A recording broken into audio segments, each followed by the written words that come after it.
Islamabad high court में आज जो कुछ हुआ, जिस तरीके से वहाँ पर हमला किया गया, वकला ने जिस तरह वहाँ पर हमला किया और जो वाक़यात हुए उसके बाद मुझे कहने दीजिए अब जनाब मोहसिन अख्तर कियानी साहब, आपको इन वकला को नहीं मनाना जिन्होंने हमला किया।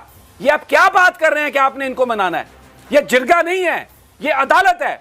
आप फैसला करें, आप हुक्म करें कि जिन लोगों ने कानून अपने हाथ में लिया उनके साथ कानून के मुताबिक निपटा जाए। सुप्रीम कोर्ट में भी यही बात हो रही है कि जी उनको बुलाएं, उनसे बात करें किसी के खिलाफ। अगर ये जो मैंने सारी फुटेजेस दिखाई हैं इन लोगों के खिलाफ एक्शन हुए होते तो क्या आज इस्लामाबाद बार को ये हिम्मत होती? क्या किया था उन्होंने? और जज के हुक्म पर आपने चेंबर बनाए हुए हैं, नाजायज तजावजात की हुई हैं। आप एक चेंबर बनाता है बंदा, उसके बाद वो पैसों में, हजारों रुपए में, लाखों में बेच के आगे मूव कर जाता है। और नाजायज इन्होंने फुटबॉल ग्राउंड पे कब्जा किया हुआ। कोई शर्म हया नहीं है इनको। एक बहुत बड़ी अक्सरियत, जो खामोश अक्सरियत वकला की, वो ईमानदार है, वो शरीफ है, वो गुंडे नहीं है। लेकिन ये लोग, इनकी डिग्रियां चेक करवाएं जाली होंगी, ये अपनी डिग्री चेक नहीं होने देते, आ जाते हैं और इतने वकील बन गए हैं। और इनका काम क्या है? गाड़ियों के पीछे लिखवाया हुआ एडवोकेट, मोटरसाइकिलों पे लिखवाया हुआ एडवोकेट, काला कोट पहन के। और कोई बंदा इनसे साइलों को ये मारते हैं, अदालतों में जो लोग जाते हैं उनको ये डराते हैं, किसी की तारीख हो, अगर कोई सहाफ़ियों को ये डराते हैं।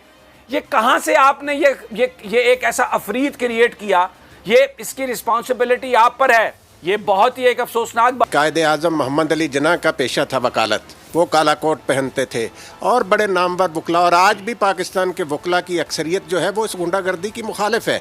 इन लोगों ने चाहिए ना सामने आए, घर बैठ में तो ना करें ना, आए सामने आए, बाहर निकले। इन लोगों ने समी साहब यरगमाल बनाया। आज जिस किस्म का ऊधम मचाया गया इस्लामाबाद हाई कोर्ट में, जिस तरीके से अदलिया का तकद्दस पामाल किया गया, रात के 8 बज गए हैं, अभी तक किसी एक मुल्ज़म के खिलाफ कार्रवाई नहीं हुई।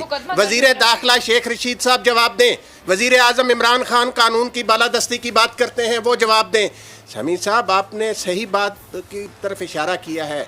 अगर आप इन लोगों को, जिन्होंने आज chief justice Islamabad high court जनाब अतर मिनल्ला साहब के चेंबर में घुसकर गुंडागर्दी की है, अगर आप इनके खिलाफ कार्रवाई नहीं करते तो आज तक पाकिस्तान में तौहीन अदालत के इल्जाम में जिन लोगों को भी सजाएं सुनाई गई हैं उन सबको माफ कर दिया, माफ करें, उनको रिहा करें अगर कोई जेल में है। ये समी साहब, अगर पीआईसी में वहाँ लोग मर गए इनकी गुंडागर्दी की वजह से, मरीज मर गए, लेकिन उसमें सुलह कराने के लिए लोग बीच में आ गए और सुलह सफाई कराई गई।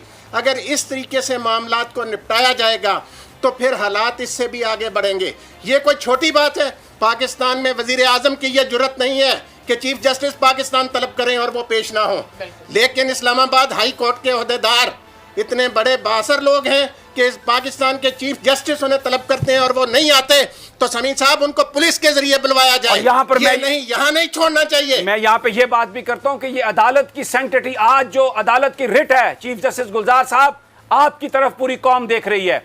अब आज अगर आपने कोर्ट्स की रिट कायम नहीं की और अगर ये तो जो नाजायज तजावजात थी जो सेशन जज साहब के हुक्म से हटाई गई, अगर जिन लोगों ने चीफ जस्टिस के कमरे में घुसकर आज कानून का मजाक उड़ाया, उनको आप दर्ज नहीं करते मुकदमा, उनको आप नहीं पकड़ते, इंसाफ के मुताबिक डील नहीं करते, गरीब के साथ जो जुल्म हुआ कोई उसका वाली वारिस नहीं है। बार के सेक्रेटरी साहब कह रहे हैं कि जज को बोलो तुम्हारा बाप मिलने आया है। सो ये मालिक साहब हमारे साथ लाइन पे हैं। मालिक साहब, मसला ये हो गया है कि हर शहर में, हर बड़े शहरों में हम समझते थे कि पहले सुप्रीम कोर्ट की वो जो सज्जाद अली शाह की अदालत का जो वाक़या है पाकिस्तान की तारीख का, अदलिया की तारीख का सबसे बड़ा है। पर मैं समझता हूँ कि उसके अंदर तो सियासी वर्कर थे, सियासी पार्टी, सियासी एजेंडा था। ये तो वकला हैं। पहले Lahore high court chief justice के साथ ये हो चुका हुआ है, मुल्तान में हो चुका हुआ है, अब इस्लामाबाद के अंदर जस्टिस अतर मिनल्ला के साथ हो चुका हुआ है। और ये हर शहर में एक कब्ज़ा माफिया है कि लोग, स्केल इतना बढ़ गया है कि लोग कह रहे हैं कि जनाब ये चाहे बजाय वकील करने के वो ऑफिस बेरर जो हैं इनको करते हैं, कब्ज़े वाले लोग, जराइम पेशा अफराद, और ज़्यादा पैसे देते हैं और फिर वो गुंडागर्दी से फैसले ज़बरदस्ती जजेस से करवाते हैं। जजेस बेचारे फंसे हुए हैं, उनको कोई उनकी मदद के लिए आने के लिए तैयार नहीं। और स्केल जो बढ़ता जा रहा है, कुछ लोग कह रहे हैं कि 1/3 के करीब मुकदमे अब इसी तरह के लोगों के थ्रू आते हैं और ये एक पूरा वो है। और मालिक साहब, जो मैं आपसे कहना चाह रहा हूँ, मुझे वक्फे में कुछ सीनियर वकला के आए, उन्होंने कहा यार बिल्कुल आप सही कहते हैं कि हमारी कमज़ोरी है, मगर ये प्रॉब्लम इतना बड़ा बढ़ गया है कि इसको चाहे आपको ये हड़ताल पे जाएं, चाहे अदालतें बंद हो जाएं, पहले इस मसले का हल निकाल लेना चाहिए। और उनकी ये रिक्वेस्ट थी, उन्होंने कहा कि आपने कहा बिल्कुल चीफ जस्टिस साहब को एक्शन लेना चाहिए, अतर मिल्ला साहब हमें उम्मीद है खड़े होंगे। वो कह रहे हैं कल्ले बंदे का काम नहीं है, इसमें प्राइम मिनिस्टर को एक कोई जो है कमीशन बनाना पड़ेगा जिसमें सिविल सोसाइटी हमारी, उन्होंने कहा आप लोग प्रेस के लोग, क्योंकि जुडिशरी की मूवमेंट वो प्रेस ने शुरू की थी, उसमें आप मीडिया के लोग भी आएँ, उसमें सीनियर वकला भी डालें। उनके आपने गौर नहीं किया, ना गवर्नमेंट ने मजम्मत की है ना अपोजिशन ने मजम्मत की है। आज बार ने जो ऑर्डिनेंस गवर्नमेंट लाई है ये सेनेट इलेक्शंस पे, उसकी मजम्मती प्रेस रिलीज इशू कर दी है, मगर इस इशू पे किसी ने बात नहीं की है। उनके जनाब ये एक प्रॉब्लम बन गया हुआ है कि जब अमेरिका में भी माफिया बन जाता है तो स्पेशल कमीशन बनते हैं, ये उसके बगैर हल नहीं होगा। मालिक साहब आपकी क्या राय है? अब दो चीजें तो बड़ी क्लियर है। आप भी लाहौर से हैं, मैं भी लाहौर से हूँ। लाहौर में एक खानदान था जिनके नाम की चरस बिकती थी, ब्रांड नेम था उनका। उनके भी 2 बच्चे वकील बना दिए उन्होंने कहा जी खर्चा बचाओ। एक रसा ग्रुप है लैंड ग्रैबर्स का बहुत बड़ा, उनका भी बच्चा वकील बन गया है अपने लिए, बिकॉज ये कवर मिल जाता है। देखें, एक ही समय समझ जानी चाहिए, आज वकला के एक्शन से कंटेम्प्ट ऑफ कोर्ट ही उतना बड़ा हुआ, उससे बड़ा कंटेम्प्ट ऑफ कोर्ट होगा अगर जजेस की तरफ से इनएक्शन हुआ। हम मीडिया को भी चाहिए कि ठोक कर जुडिशरी को सपोर्ट करे। और 2 रीजन है हमें हमारी आखिरी रेफ्यूज कहाँ है? जब हमें उठाता है कोई इंटेलिजेंस का बंदा, हमें रियासत रगड़ती है, नाजायज काम करती है, हम कहाँ से रिलीफ लेते हैं?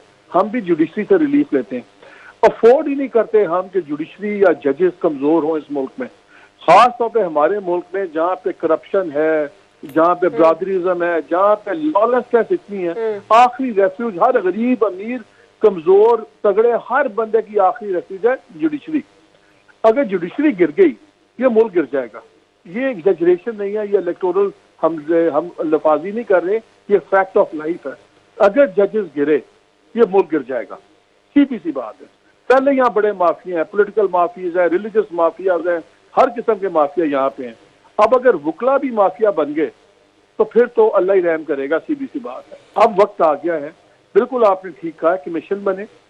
हम अरसे से कह रहे हैं कि आप एक ड्रास्टिक इमीडिएट रिव्यू करें। जितने ये 2-2 टके के जाली मसला क्या है, जितने लॉ कॉलेज की आमिर आप बात करते हो, सारे लॉ कॉलेजेस सीनियर वकीलों के बनाए हुए हैं। They are part of the problem. ये लॉ कॉलेज आपने खोला हुआ है, मैंने खोला हुआ है, हर लॉ कॉलेज किसी ना किसी वकील ने खोला हुआ है।